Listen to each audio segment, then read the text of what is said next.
સુવિધા નથી.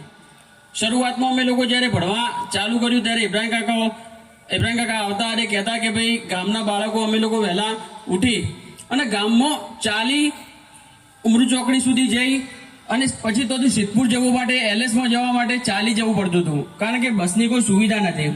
પણ એ વખતે વિચાર્યું કે આપણે જે કઠણ પરિસ્થિતિમાં આપણે જે તકલીફ વેઠવી પડે છે એ આપણું ગામનું બાળક ના વેઠે.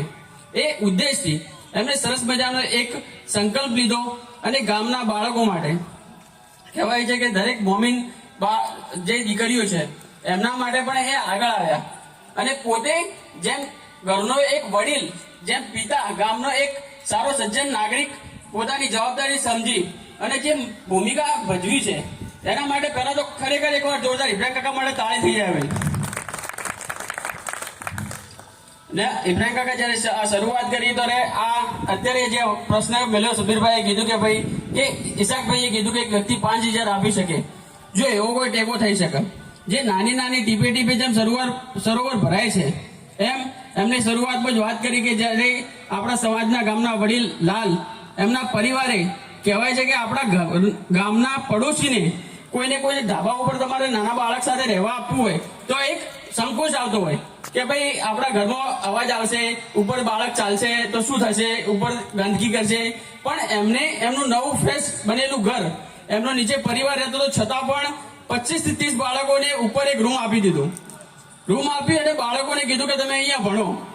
જ્યારે શરૂઆતમાં આપણે સાહેબ એવા દુકા સાહેબ એમને પણ સરસ મજાનો એવો ભોગ આપી અને સરસ મજાના એવા યુવાનો તૈયાર કર્યા જે આજે સંસ્કારમાં 8-9-10 શરૂઆત કરી હતી તો સારું એવું ગામમાં જેવું એજ્યુકેશન મળ્યું છે.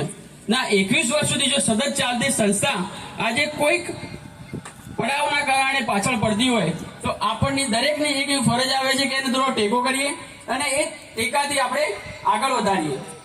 જેમ જ્યાં વર્ષે આપણે મેરેથોનનું સરસ મજાનું એવું આયોજન કર્યું હતું, જ્યારે ઇબ્રાહિમ કાકાને વાત કરી કે ઇબ્રાહિમ કાકા આપણે આવું કંઈક આયોજન કરવા માંગીએ છીએ તો એમને કીધું ગામના બાળકો માટે કરવું હોય તો બેશક કરો.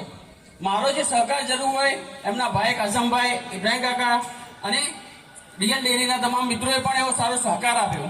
આનંદ નમકીનના ગામના જે સારા ઉદ્યમી છે એમને પણ કીધું કે વિપુલભાઈ કરો, ગામના બાળક માટે તમે કરવું છે તો એવું આયોજન કરો.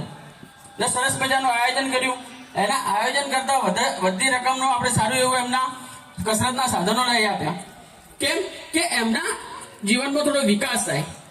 એ જ રીતે આજે સરસ મજાનું આવું આયોજન કર્યું છે તો આપણે બધા એક થોડો પોતાના આવકમાંથી બચત કરી અને ગામના એક વડીલ તરીકે બાળક માટે થોડું યોગદાન આપીએ જેથી આ સ્કૂલ નિરંતર ચાલતી રહે અને આવા સતત નવા કાર્યક્રમો થાય તો સ્કૂલનો પણ વિકાસ થાય અને ગામના બાળકોનો પણ વિકાસ થાય. Thank you.